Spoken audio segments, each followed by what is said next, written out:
Quand la maladie touche ton corps, c'est déjà trop tard. Oui, mais tout dépend. Pourquoi est-ce que je te dis ça?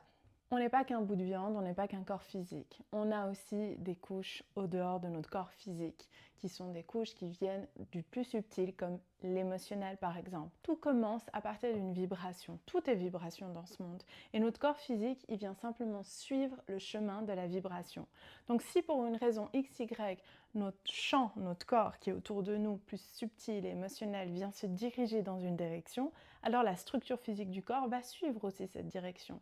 C'est exactement ce qui se passe par exemple avec une scoliose. La colonne vertébrale vient twister dans un sens ou dans un autre, c'est parce qu'elle suit une force. Et cette force, c'est quoi? C'est les muscles qui viennent tirer l'os. Mais qu'est-ce qui vient demander aux muscles de se contracter dans une direction?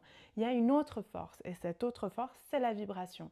Et cette vibration, elle est née d'une cristallisation, d'une émotion, d'une pensée.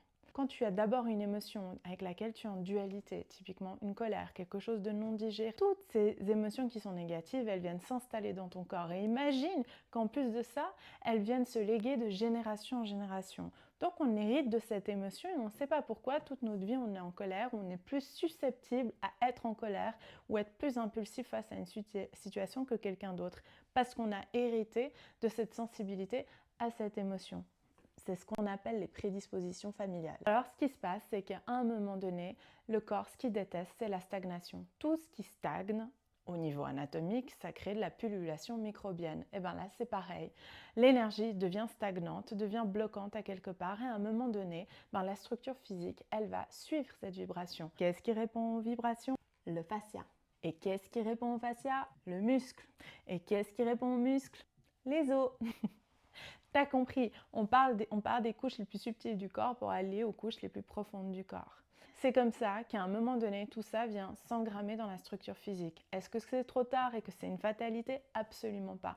Mais si tu commences à ce moment-là à travailler seulement sur ta structure physique, typiquement tu as mal au bas du dos et tout ce que tu fais c'est des stretches, c'est bien, ça va apaiser, mais ça ne suffit pas.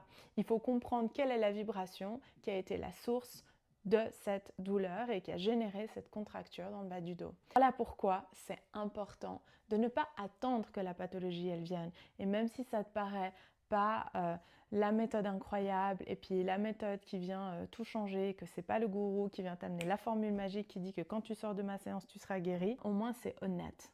La solution, c'est de se poser des vraies questions. Qu'est-ce qui fait sens dans ma vie? Est-ce que je suis au clair avec papa? Est-ce que je suis au clair avec maman? Est-ce que j'ai pacifié ma vie ou pas?